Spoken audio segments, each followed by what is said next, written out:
करीब 2 हफ्ते से ज्यादा का वक्त बीत चुका है और पंजाब अभी भी कुदरती आपदा से कराह रहा है। और इसी बीच प्रधानमंत्री नरेंद्र मोदी कल सुबह उपराष्ट्रपति के चुनाव में वोट डालने के बाद पंजाब और हिमाचल प्रदेश के बाद आपदा प्रभावित इलाकों का दौरा करने जाएंगे, जहां वो अधिकारियों के साथ मीटिंग के हालात की समीक्षा करने वाले हैं।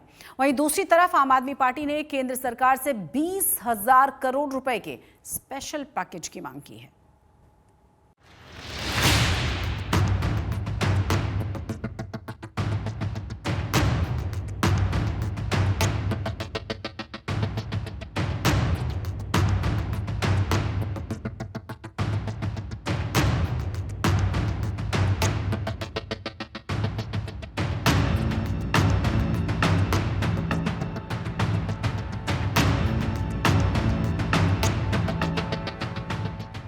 बाढ़ में पंजाब को डूबे हुए 12 दिन से अधिक हो चुके हैं, पर खतरा अब भी टला नहीं है। कुछ इलाकों में बाढ़ का पानी भले ही कम हुआ है, पर मुसीबतों का पहाड़ जस का तस लोगों के सामने सीना ताने खड़ा है। खेतों से लेकर शहरों और गांवों तक पानी ने भारी नुकसान पहुंचाया है। हजारों परिवार खाना बदोश की तरह सुरक्षित ठिकानों पर दिन काट रहे हैं। फसलें पानी में डूब चुकी है और रोजगार बुरी तरह प्रभावित है। हालात से निपटने के लिए प्रशासन और स्थानीय लोग लगातार राहत और बचाव कार्यों में जुटे हुए हैं। इस बीच प्रधानमंत्री नरेंद्र मोदी पंजाब में बाढ़ के हालातों की समीक्षा के लिए कल गुरदासपुर जा रहे हैं। पीएम मोदी के पंजाब दौरे से पहले बाढ़ प्रभावित पंजाब के लिए स्पेशल राहत पैकेज की मांग तेज हो गई है। आम आदमी पार्टी ने केंद्र सरकार से पंजाब के लिए राहत पैकेज के तौर पर 20,000 करोड़ रुपए की मांग की है।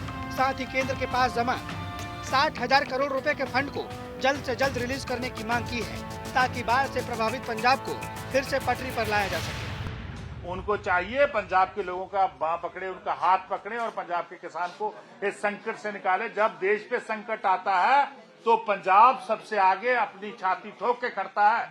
उस समय कोई नहीं आता। जब पाकिस्तान से जंग लगी हुई थी तो पंजाब के लोग आगे थे। पंजाब के लोगों ने पठानकोट हो, फिरोजपुर हो, सभी जगह पे देश का साथ दिया। आज पंजाब को जरूरत है तो आज मैं समझता हूं भारतीय जनता पार्टी को राजनीति नहीं करनी चाहिए। आज देश के प्रधानमंत्री जी को पंजाब के साथ करना चाहिए। बिल्कुल, हम चाहे 62 की बार हो, चाहे 65 की बार हो, चाहे 71 की बार हो, हम सभी बार जो है हमने बहुत रल्ले से लड़ी है, बहुत तकड़े होकर लड़ी है। पिछले 25 दिन हो गए पंजाब में फ्लड्स आए। अफसोस इस बात का है कि ना सेंट्रल सरकार ना पंजाब सरकार किसी ने अभी तक मदद नहीं की। जो बंद प्रोटेक्शन थी, जो बंद टूटे थे, ये पंजाब के बहादुर लोगों ने अपने आप को बचाया है। और मैं देख रहा हूँ हर गांव पंजाब से जितना कोई सेवा कर सब वो कर रहा है। ये जिम्मेवारी सरकार की थी। 25 दिन हो गए, कितना नुकसान हो गया, लोग मर गए। अभी तक कोई किसी ने देश में किसी ने नहीं बात की पंजाब बारे। जब पंजाब देश में कोई आफत आती है, हमारे सिख बहन भाई वहां जाकर उनकी सेवा करते हैं। पीएम मोदी के पंजाब दौरे से पहले केंद्रीय कृषि मंत्री शिवराज सिंह चौहान ने पंजाब का दौरा किया था और पंजाब में बाढ़ के लिए अवैध खनन को जिम्मेदार ठहराया था। यही वजह है कि अब जब पीएम पंजाब जा रहे हैं तो आम आदमी पार्टी को लग रहा है कि पीएम का ये दौरा सिर्फ डिजास्टर टूरिज्म बंद करना रह जाए। ट्रैक रिकॉर्ड रहा है केंद्र का और बीजेपी का। मैं प्रधानमंत्री साहब ਨੂੰ ਹੱਥ ਜੋੜ ਕੇ ਬੇਨਤੀ ਕਰੂੰਗਾ ਕਿ ਪ੍ਰਧਾਨਮੰਤਰੀ ਸਾਹਿਬ ਤੁਹਾਡੀ ਲੋਕਲ ਲੀਡਰਸ਼ਿਪ ਹੈ ਜਿਹੜੀ ਉਹ ਚਾਹੇ ਬੀਜੇਪੀ ਦੇ ਪ੍ਰਧਾਨ ਸਾਹਿਬ ਹੋਣ, ਚਾਹੇ ਤੁਹਾਡੇ ਬਿੱਟੂ ਜੀ ਰੇਲਵੇ ਮਿਨਿਸਟਰ ਸਾਹਿਬ ਹੋਣ, ਚਾਹੇ ਹੋਰ ਬੀਜੇਪੀ ਦੀ ਜਿੰਨੀ ਲੀਡਰਸ਼ਿਪ ਹੈ ਉਹ ਬਹੁਤ ਦੇਖ ਚੁੱਕੀ। ਸਿਰਫ ਔਰ ਸਿਰਫ ਬਿਆਨਬਾਜ਼ੀ ਹੈ ਜਿਹੜੀ ਉਹ ਹੋਈ ਹੈ। ਤੁਹਾਡੇ ਆਉਣ ਦੇ ਉੱਪਰ ਪੰਜਾਬ ਇਹ 20,000 ਕਰੋੜ ਦਾ ਰਿਲੀਫ ਪੈਕੇਜ ਹੈ ਜਿਹੜਾ ਉਹ ਐਕਸਪੈਕਟ ਕਰ ਰਿਹਾ, ਕਿਉਂਕਿ ਹੁਣ ਤੱਕ डिजास्टर टूरिज्म तो बहुत हो चुके बीजेपी वालों और केंद्र वालों। पिछले दिनी शिवराज चौहान जी आए, वो भी डिजास्टर टूरिज्म करके गोडे गोडे पानी दे विच फोटो खिंचा के वो मुड़ गए। देश का खेतीबाड़ी मंत्री आवे ते सिर्फ और सिर्फ शब्दां दे विच लोकां नूं लारे लप्पे ला के मुड़ जे ते एक चवन्नी का भी रिलीफ पैकेज अनाउंस ना करे। पंजाब के 23 जिलों में 1996 गाँव बाढ़ से प्रभावित है। वहीं बाढ़ से अब तक 46 लोगों की मौत हो चुकी है और लाखों हेक्टेयर में खड़ी फसल पूरी तरह से बर्बाद हो चुकी है। अब देखना ये होगा कि पीएम मोदी के पंजाब दौरे से बाढ़ पीड़ितों को कितनी राहत मिलती है। आज तक ब्यूरो। प्रधानमंत्री मोदी के पंजाब के दौरे को लेकर सियासी बयानबाजियों का दौर शुरू हो चुका है। एक तरफ जहां पर आम आदमी पार्टी के नेता प्रधानमंत्री के दौरे की टाइमिंग पर सवाल उठा रहे हैं, तो वहीं बीजेपी पंजाब की बाढ़ को मैन मेड डिजास्टर बता रही है। उम्मीद देश की सरकार से है, प्रधानमंत्री जी से है। कल वो आ रहे हैं। इससे पहले कृषि मंत्री जी ने दौरा किया। अफसोस की बात है कि कृषि मंत्री जी ने कहा कि हम रिपोर्ट देंगे। 15 तारीख से पंजाब का एक बड़ा हिस्सा पानी में डूबा हुआ है और 3 हफ्ते के बाद आप कह रहे हैं कि आप रिपोर्ट देंगे। तकनीक के इस जमाने में जब टीवी चैनल पे खबरें प्रसारित हो रही हैं, लोगों की जान जा चुकी है, अब आप कह रहे हैं हम रिपोर्ट देंगे। पंजाब को आपदा की ओर पहुंचाने का काम आम आदमी पार्टी की, भगवंत मान की सरकार की अवैध खनन को खुली छूट और पेड़ों की अवैध कटाई का कारण है कि आज पंजाब के अंदर मान मेड डिजास्टर है। ये मान मेड यानी भगवंत मान की नलायकी, नाकामयाबी, नौसिखियापन का भुगतान पंजाब के 1900 गांव और हजारों लोग दे रहे हैं।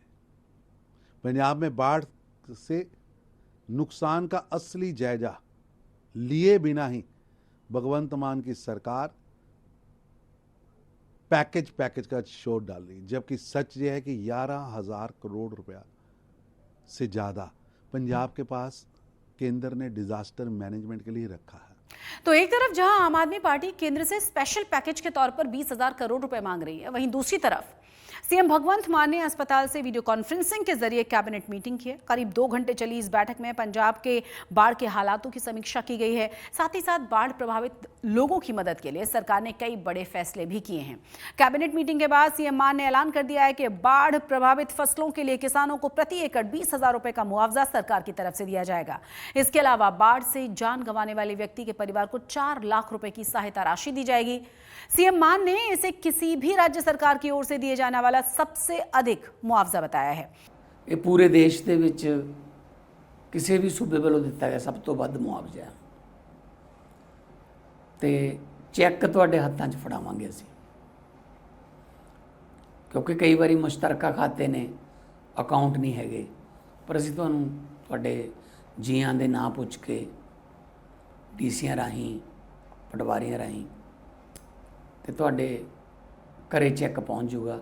20,000 रुपये 1 एकड़ का नुकसान ਜਿਹੜਾ ਮਿਲੂ। ਜਿਹੜੀਆਂ ਸਰਕਾਰ ਦੀਆਂ ਬੈਂਕਾਂ ਕਰਜ਼ੇ ਲਏ ਹੋਏ ਹੈ ਤਾਂ ਉਹਨਾਂ ਕਰਜ਼ਾ ਚੁਕਾਉਣ ਦੀ ਜਿਹੜੀ ਹੈ ਉਹ ਲਿਮਿਟ ਜਿਹੜੀ ਹੈ ਉਹ 6 ਮਹੀਨੇ ਵਧਾ ਦਿੱਤੀ ਗਈ ਹੈ। 6 ਮਹੀਨਿਆਂ ਤੱਕ ਕੋਈ ਕਿਸ਼ਤ ਨਹੀਂ ਦੇਣੀ ਪਊਗੀ ਤੇ ਉਤੇ ਕੋਈ ਵਿਆਜ ਵੀ ਨਹੀਂ ਲੱਗੂਗਾ। ਕੋਈ ਤੁਹਾਨੂੰ ਆ ਕੇ ਤੰਗ ਨਹੀਂ ਕਰੂਗਾ ਬੈਂਕ ਵਾਲਾ। ਵੱਡੀ ਗਿਣਤੀ 'ਚ ਪਸ਼ੂਆਂ ਦਾ ਨੁਕਸਾਨ ਹੋਇਆ, ਗਾਵਾਂ, ਮੱਝਾਂ, ਬੱਕਰੀਆਂ, ਪੋਲਟਰੀ ਫਾਰਮ, ਪਸ਼ੂ, ਮੱਛੀਆਂ, ਮੌਤ ਹੋ ਗਈ। ਪੰਜਾਬ ਸਰਕਾਰ ਇਹਨਾਂ ਸਾਰਿਆਂ ਨੂੰ सहायता राशि दो। कैबिनेट मीटिंग के बाद जारी सीएम मान के वीडियो मैसेज में सीएम ने अपनी हेल्थ को लेकर भी लोगों को अपडेट दिया। साथ ही कहा कि वो जल्द ही लोगों के बीच पहुंचेंगे। हस्पताल दे विच दाखिल हाँ, बीमार कोई भी हो सकता है, मैं भी बंदा ही हाँ, और दिन ब दिन मैं ठीक हो रहा। मैं हस्पताल च अपने कमरे दे विच बह के हर वक्त पंजाबियों की चिंता करदा। मैं इत्थे चीफ सैकटरी साहब नूं बुलाया, DGP पंजाब नूं बुलाया, बाकी अफसरां नूं बुलाया कि जो पानी की मार हुई है उहदे च जाके उत्थे लोकां दी सहायता करो। पंजाब कैबिनेट मीटिंग में बाढ़ प्रभावित लोगों के लिए क्या क्या फैसले लिए गए, आइए आपको बताते हैं। सरकार ने जिसकी जमीन उसकी रेत नीति का ऐलान कर दिया है, जिसके तहत लोग अपने खेत और जमीन से रेत को निकालकर बेच पाएंगे या फिर उसका इस्तेमाल पुनर्निर्माण के लिए कर सकते हैं। फसल की बर्बादी के लिए प्रति एकड़ 20,000 रुपए का मुआवजा और बाढ़ में जान गंवाने वाले प्रत्येक व्यक्ति के परिवार को 4 लाख रुपए की सहायता राशि देने का ऐलान किया गया है। जिन परिवारों के घर बर्बाद हो गए हैं या पानी में बह गए हैं, उनके नुकसान का आकलन करके वित्तीय सहायता देने की घोषणा की गई है। बाढ़ प्रभावित लोगों को कर्ज की किश्त चुकाने में 6 महीने की छूट दी गई है। पशुओं के लिए विशेष टीकाकरण अभियान चलाने का ऐलान किया गया है। 1700 गांव और 300 शहरी क्षेत्रों में फॉगिंग मशीनें लगाने की घोषणा कर दी गई है और हर गांव में मेडिकल कैंप लगाने का भी ऐलान किया गया है। स्कूल, कॉलेज और बिजली के ढांचों की मरम्मत युद्ध स्तर पर करने की घोषणा की गई है। तो एक तरफ मान सरकार ने बाढ़ प्रभावित लोगों की मदद के लिए कई बड़ी घोषणाएं कर दी हैं, वहीं दूसरी तरफ पंजाब में बाढ़ का पानी कम होने से लोगों ने भी राहत की सांस ली है। हालांकि संकट अभी भी बरकरार है। देखिए फिरोजपुर से हमारे संवाददाता अमन भारद्वाज की यह खास रिपोर्ट।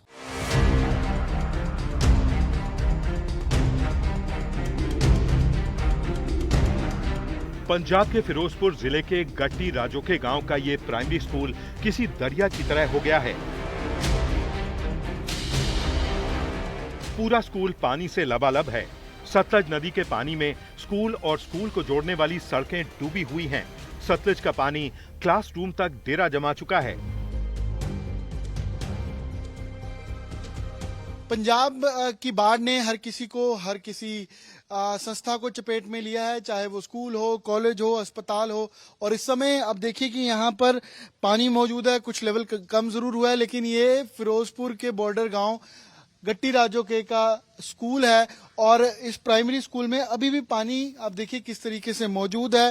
1-1.5 फुट पानी यहाँ पर मौजूद है।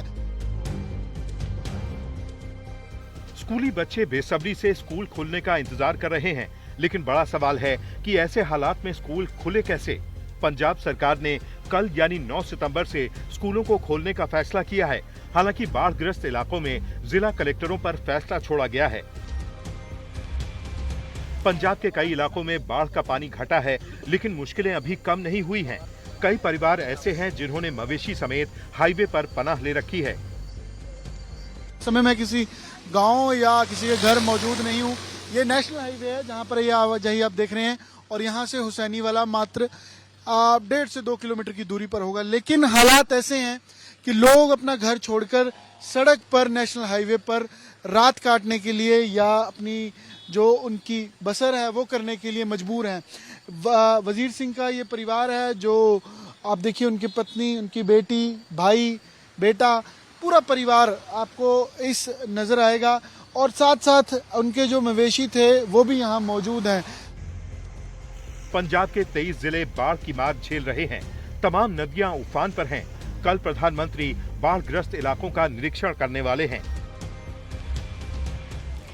बाढ़ से प्रभावित सीमा से सटे हुए इलाकों को लेकर खुफिया सूत्रों के हवाले से बड़ी खबर सामने आई है। सूत्रों के मुताबिक पंजाब और जम्मू के प्रभावित इलाकों में घुसपैठ का खतरा बढ़ गया है, खासतौर पर उन जगहों पर जहां बाढ़ की वजह से फेंसिंग को नुकसान हुआ है।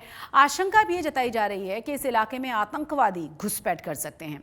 खुफिया रिपोर्ट के आधार पर बीएसएफ अलर्ट पर है। बीएसएफ ने बॉर्डर पर इलेक्ट्रॉनिक सर्विलांस और ज्यादा बढ़ा दिए हैं, साथ ही साथ ट्रूप्स की संख्या को भी बढ़ा दिया गया है। आपको ये भी बता दें कि पंजाब और जम्मू कश्मीर से आई बाढ़ की तबाही की तस्वीरें, बॉर्डर पर बीएसएफ के करीब 100 चौकियों को इसमें नुकसान हुआ है।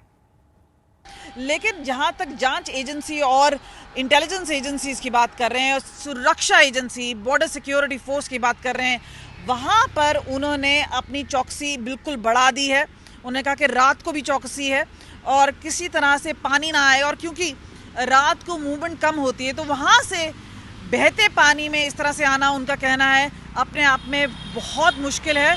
लेकिन जब पानी में ठहराव हो तब कोशिश की जा सकती है। तो मॉडर्न गैजेटरी है उसका इस्तेमाल करना, अतिरिक्त सुरक्षा के लिहाज से सिक्योरिटी डिप्लॉयमेंट करना, तो ये सारी चीज़ें की जा रही हैं। लेकिन आपको बता दें, चाहे पंजाब पुलिस है जिन्होंने सेकंड लाइन ऑफ डिफेंस किया है, अब ये भी वाली बात भी है कि आप अपने गांव वालों को कैसे बचाएं। उनके पास जितने उनके आइडेंटिटी कार्ड्स हैं वो भी बह चुके हैं या पानी में जा चुके हैं। तो यहाँ पर मुश्किल होगा उन स्मगलर्स के लिए या उन आईएसआई एजेंट्स के लिए भी पार करके अपने उन ठिकानों पर आना जो कि उनके कॉन्टैक्ट पॉइंट्स थे। तो ये जो चीज़ें हैं ये एक्सप्लोर की जा रही हैं और जांच एजेंसीज हैं या इंटेलिजेंस एजेंसीज हैं, सबकी अपनी एक पहली नज़र इस पूरे सिक्योरिटी सिनेरियो में बनी हुई है। और ख़ास तौर पे क्योंकि अब पानी रिसीड करने लगा है तो चुनौती अब भी है, लेकिन उनका कहना है कि सिचुएशन अंडर कंट्रोल है। कमलजीत संधू, चंडीगढ़, आज तक।